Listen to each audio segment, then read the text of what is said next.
They think distance is weakness. They think silence means emptiness. They are wrong. Watch how people behave when they sense emotional access. They lean in. They test boundaries. They take liberties they never asked for. Human beings are drawn to what feels open, readable, available. Not out of kindness. Out of instinct.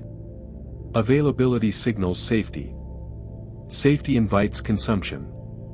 And consumption is rarely gentle. Emotionally available individuals become emotional infrastructure. They absorb tension. They stabilize rooms.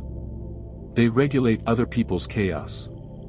This is praised publicly and exploited privately. Psychologically, the mind seeks relief from uncertainty. When someone displays their inner world freely, the threat level drops. Predictability replaces caution. The brain labels them as manageable. Not dominant. Not dangerous. Manageable. Neuroscience confirms this pattern. The amygdala reacts less strongly to familiar emotional signals. Reduced threat perception lowers respect and vigilance. People don't guard themselves around what they think they understand. They step closer. They step harder. Most misunderstand what emotional unavailability actually does.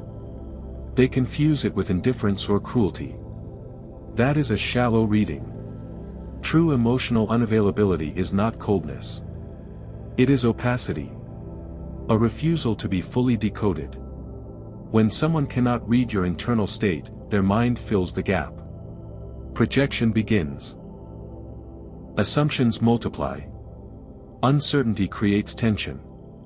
Tension creates restraint. People monitor themselves more carefully around what they cannot predict. They speak slower. They reveal less. They hesitate. This is not romance. This is power. Machiavelli understood this centuries ago. Men judge generally more by the eye than by the hand.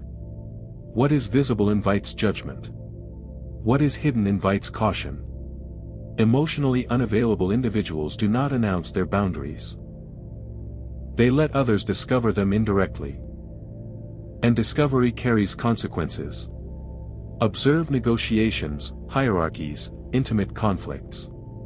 The one who reacts less controls the tempo. The one who reveals less controls the frame.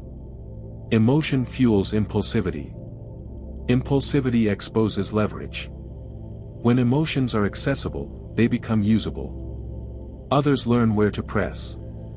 Where to provoke. Where to extract response. This is why anger is baited. Why guilt is triggered. Why reassurance is demanded.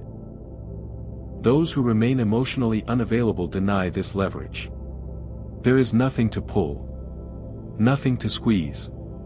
Nietzsche warned of this vulnerability. He who fights with monsters should look to it that he himself does not become a monster. But he also understood restraint as dominance. Control over self precedes control over others. The darker truth is this.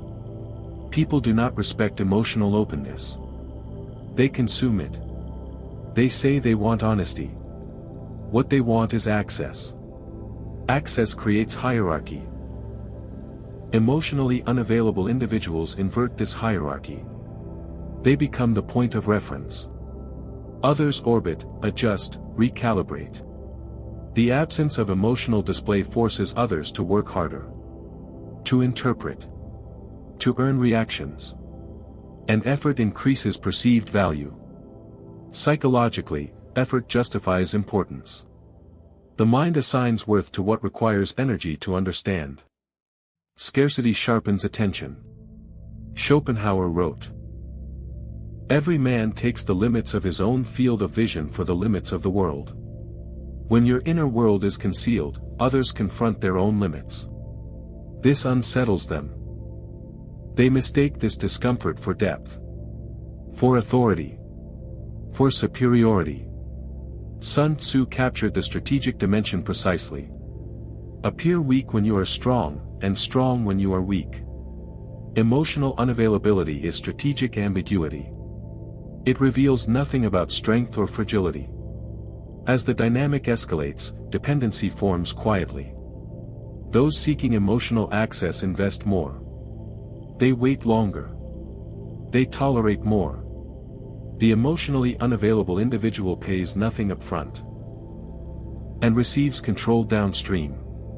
This is why emotional unavailability is feared. It cannot be negotiated with. It cannot be guilt.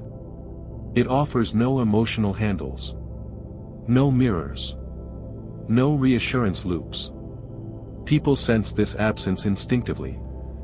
And they adjust their behavior without being told. The final realization is uncomfortable. Emotional unavailability does not push people away. It reorganizes them. It forces others to reveal themselves first. Their impatience. Their insecurity. Their hunger for validation. Nothing is taken. Everything is exposed. And in that silence, power settles naturally, without announcement. The most dangerous position is not emotional dominance. It is emotional invisibility.